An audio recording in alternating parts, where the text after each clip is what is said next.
Assalamualaikum warahmatullahi wabarakatuh. Perkenalkan, saya Dina Oktarina, perwakilan dari kelompok 9. Di sini kelompok kami membahas tentang menerapkan pendekatan, strategi, dan metode dalam pengembangan bahan ajar buku PKN kelas 3 sekolah dasar.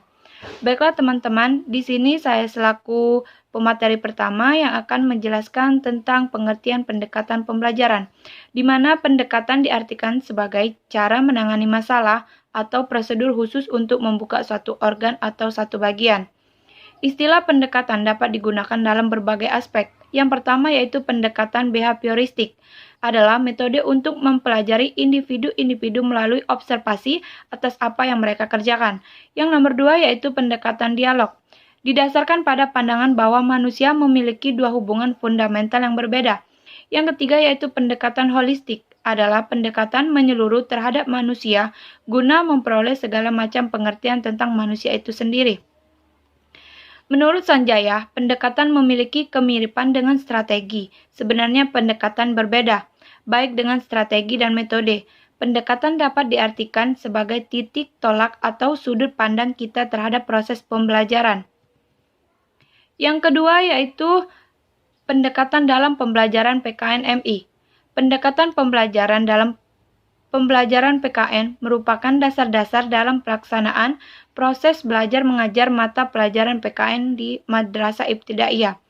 Pendekatan dalam pembelajaran PKN pada prinsipnya lebih mengarah kepada pengembangan kurikulum atau pengorganisasian isi materi pembelajaran. Pendekatan ini akan membahas dengan mengacu pada pembelajaran PKN sebagai pendidikan nilai-nilai moral. Ada beberapa pendekatan yang dipandang bisa mencapai tujuan pembelajaran PKN. Yang pertama yaitu evakuasi. Pendekatan ini mendekatkan pada inisiatif peserta didik untuk mengekspresikan dirinya secara spontan yang didasarkan pada kebebasan dan kesempatan. Yang kedua yaitu inkulkasi atau menanamkan. Pendekatan ini didasarkan pada sejumlah pertanyaan nilai yang telah disusun dahulu oleh guru. Tujuannya ialah agar pertanyaan-pertanyaan yang menyangkut masalah nilai tersebut dapat digunakan untuk mempengaruhi dan sekaligus mengarahkan siswa ke dalam suatu kesimpulan nilai yang sudah direncanakan. Yang selanjutnya itu kesadaran. Dalam hal ini, yang menjadi sasaran adalah bagaimana mengungkapkan dan membina kesadaran peserta didik terhadap nilai-nilai tertentu yang ada pada dirinya atau pada diri orang lain. Yang selanjutnya itu penalaran moral. Salah satu pendekatan dalam pendidikan moral adalah penalaran moral. Anak dilibatkan dalam suatu moral sehingga kepatusan yang diambil terhadap moral harus diberikan alasan-alasan moral yang masuk akal. Yang selanjutnya yaitu komitmen. Pendekatan komitmen dalam pendidikan nilai dan moral mengarahkan dan menekankan pada seperangkat nilai akan mendasari pola pikir setiap guru yang bertanggung jawab terhadap pendidikan nilai moral. Yang terakhir yaitu memadukan atau union efforts.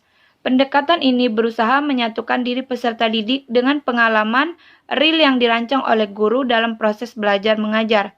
Hal ini dimaksudkan agar peserta didik benar-benar mengalami secara langsung pengalaman-pengalaman yang direncanakan guru melalui berbagai metode yang disebutkan tadi. Yang C yaitu pengertian strategi pembelajaran, di mana arti strategi sendiri ialah keahlian mengatasi masalah-masalah.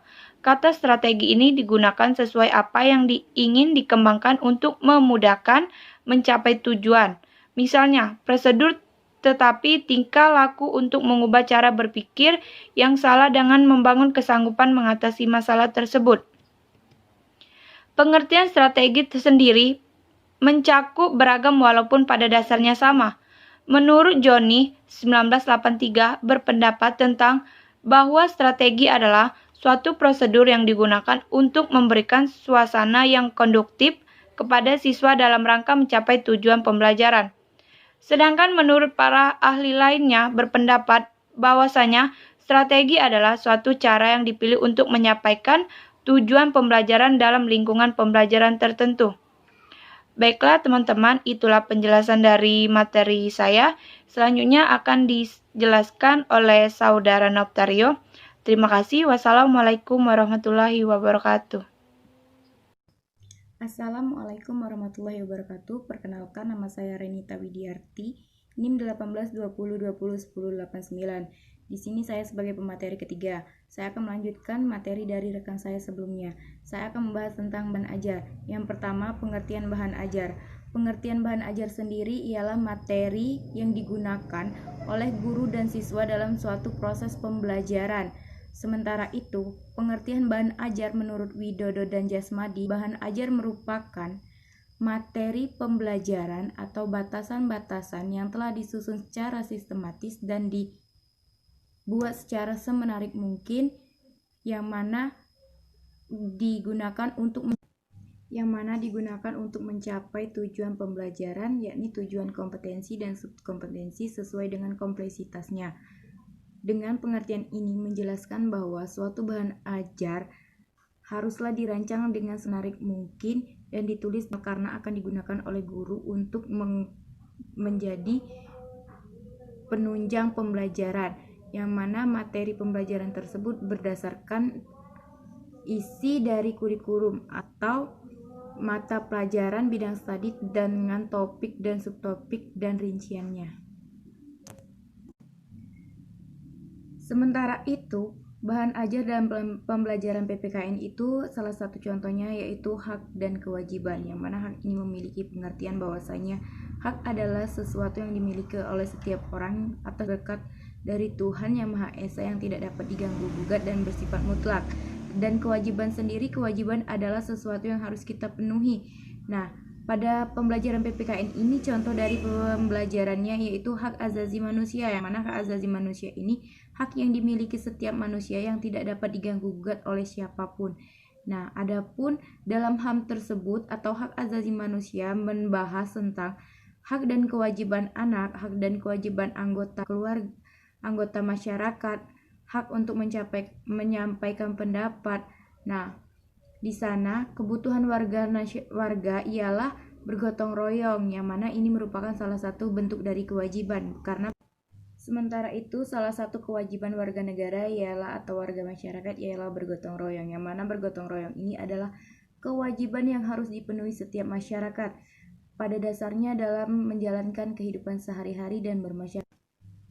Pengembangan materi pembelajaran PPKN hendaknya dikembangkan berdasarkan aturan yang telah ada, yang mana telah diatur dengan Perkemendikbud nomor 22 tahun 2006, yang mana isi dari Perkemendikbud ini ialah yang pertama, berpikir secara kritis dan rasional serta kreatif dalam menanggapi isu tentang kewarganegaraan.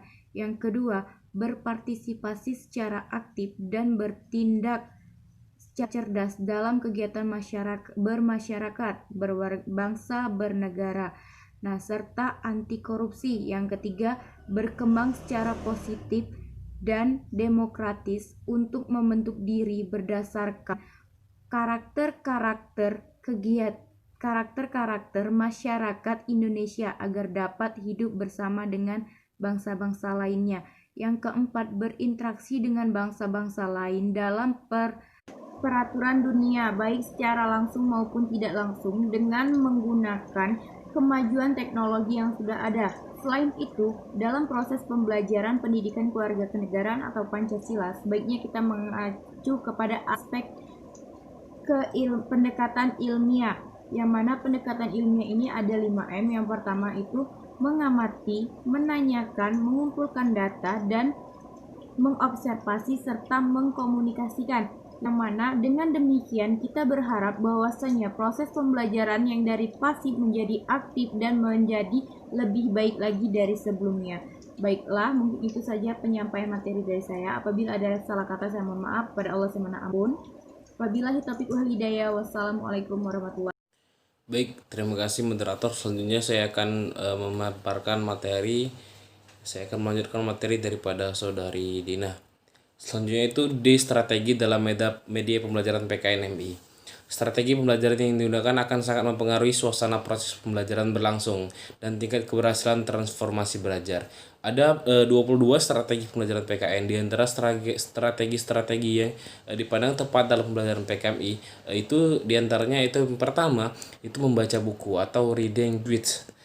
Para siswi dapat diminta untuk membaca materi yang akan dibahas dengan membuat kisi-kisi panduan. Langkahnya yaitu yang pertama, tentukan materi ajar yang akan dibaca.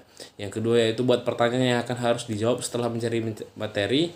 Dan yang ketiga, akhiri sesi dengan memberikan komentar terhadap jawaban. Yang kedua, mencari informasi atau informasi search. Strategi ini dilakukan untuk mengambil materi-materi dari berbagai sumber. Bisa dari koran, bisa juga dari majalah, tabloid, dan sebagainya. Langkah-langkah untuk mencari informasi, yang pertama itu siswa-siswi mencari informasi dalam teks atau bacaan. Yang kedua, buatlah pertanyaan yang jawabannya terdapat dalam teks. Yang ketiga, bagilah teks ke dalam kelompok-kelompok kecil 3-5 orang siswa. Yang keempat yaitu jelaskan pertanyaan yang Anda buat kepada kelompok-kelompok tersebut. Dan yang kelima, mintalah mahasiswa mencari jawaban dan tanya-tanya di dalam handout. Yang ketiga itu pengalaman penting atau critical incident. Strategi ini digunakan ketika memulai pembelajaran dengan tujuan untuk melibatkan siswa-siswi sejak awal dengan meminta mereka mengungkapkan pengalaman-pengalamannya. Juga digunakan bila tujuan pembelajaran mengajarkan siswa-siswi untuk berempati, menggunakan hati nurani tentunya. Langkahnya yang pertama adalah mintalah siswa-siswi untuk mengingat kembali atau flashback masa lalu mereka yang paling mengesankan, baik itu menyenangkan ataupun menyedihkan tentunya. Yang kedua, mintalah siswa-siswi untuk menceritakan pengalaman masalah yang terjadi dan solusi yang telah dipikirkannya tentunya. Yang ketiga itu bahas kembali apa yang telah diceritakan. Yang keempat, ambil pelajaran dari pengalaman tersebut. Kemudian selanjutnya itu melihat kejadian sebenarnya atau seeing how it is. Langkah-langkah dari seeing how it is atau melihat kejadian sebenarnya itu yang pertama itu tentukan suatu kondisi, peristiwa, tokoh atau yang akan diperankan. Yang kedua, tunjukkan seorang siswa-siswi dapat memamerkan dengan serius dengan gaya atau atribut tokoh yang sesungguhnya untuk menggunakan peran, pandangan, dan sebagainya. Yang ketiga itu mintalah siswa-siswi untuk bertanya dan menanggapi peran yang baru saja diperagakan oleh siswa di depan. Kemudian yang kelima yaitu metode jigsaw. Strategi ini digunakan untuk jika materi yang akan kita pelajari dapat dibagi menjadi beberapa bagian dengan melibatkan siswa-siswi dalam pembelajarannya dan sekaligus melatih mengajarkan sesuatu kepada orang lain. Langkahnya adalah yang pertama, bentuklah beberapa kelompok dari siswa-siswi yang ada. Yang kedua, tentukan materi yang akan dibahas pada setiap kelompok. Yang ketiga, mintalah dari tiap kelompok untuk menunjuk salah satu anggota menjadi juru bicara. Dan yang keempat, mintalah kepada tiap kelompok untuk mendiskusikan jawaban. Yang kelima, mintalah juru bicara untuk mempresentasikan kelompok lain. Dan yang keenam, juru bicara tampil ke depan dan didiskusikan panel berjalan. Artinya diskusinya bersifat interaktif. Yang keenam yaitu curah gagasan atau brainstorming. Strategi ini merupakan langkah inventariasi. Dia melalui pendapat tentang topik tertentu dengan tanpa seleksi langkahnya. Yang pertama itu tentukan topik bahasan. Yang kedua itu ajaklah mahasiswa-mahasiswa untuk mengungkapkan pandangan atau ide yang berhubungan dengan topik yang akan dibahas. Yang ketiga yaitu atau yang C, catat semua respon yang muncul. Dan yang keempat, pada langkah ahli dosen harus membahas satu persatu respon yang muncul. Nah, mungkin itu saja dari beberapa, sisanya itu bisa dilihat di makalah kawan-kawan selanjutnya, yaitu pengertian metode pembelajaran. Dari segi bahasa, beberapa makna metode daripada segi Inggris yaitu method, Yunani yaitu methodism atau meta, sesudah atau memadai, hodos atau cara ataupun berjalan. Dari makna ini secara istilah, cara kerja yang sistematis untuk memudahkan pelaksanaan suatu kegiatan guna mencapai tujuan yang ditentukan, atau cara untuk mencapai ilmu pengetahuan berdasarkan kaidah-kaidah yang jelas dan tegas tentunya. Menurut segala metode pembelajaran, ada cara yang digunakan oleh guru atau siswa dalam mengelola informasi atau beberapa fakta dan konsep pada proses pembelajaran yang mungkin terjadi dalam suatu strategi. Kemudian lanjut yaitu F, metode dalam pembelajaran PKN MI. Tujuan dalam pembelajaran akan dapat tercapai secara optimal jika pemilihan metode yang tepat dalam proses pembelajaran mengajar dapat terlaksana dengan baik dan pelaksanaan pembelajaran dapat dipilih satu atau lebih metode yang akan kita gunakan tentunya. Salah satu metode-metode yang sederhana yang dapat kita terapkan dalam proses pembelajaran tentunya di mata pelajaran PKNMI adalah yang pertama yaitu metode ceramah. Metode ceramah ini adalah metode yang hanya menyampaikan, memberikan sepatah kata ataupun dua kata daripada kita untuk siswa, di mana siswa mendengarkan apa yang kita bicarakan. Yang kedua itu adalah metode tanya jawab. Metode tanya jawab digunakan sebagai variasi daripada metode yang lain, misalnya ceramah. Setelah kita memberikan metode ceramah, maka kita akan melaksanakan metode tanya jawab. Yang ketiga itu metode diskusi. Diskusi adalah tukar pendapat atau informasi berdasarkan pengetahuan dan pengalaman. Tujuannya adalah untuk memperjelas bahan pelajaran, memecahkan masalah yang tak kalah pentingnya meningkatkan percaya diri dalam berkomunikasi, karena kita akan menuntut siswa untuk berbicara di depan kawan-kawannya tentunya. Yang keempat yaitu metode penguasaan, yaitu memberikan kesempatan kepada peserta didik untuk melaksanakan tugas berdasarkan petunjuk langsung yang dipersiapkan guru. Yang kelima itu metode permainan.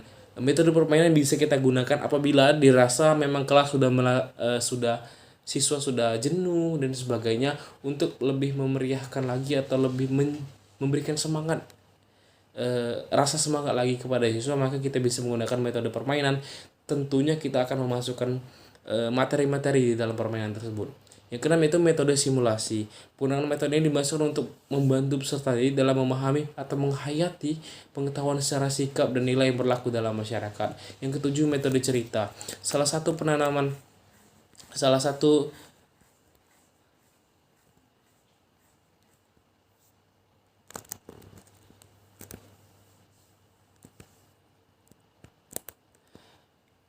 Yang ketujuh yaitu metode cerita. Salah satu cara penanaman nilai-nilai kepada peserta didik dengan mengungkapkan kepribadian tokoh-tokoh melalui peraturan hikayat, legenda, dongeng-dongeng, dan sejarah lokal.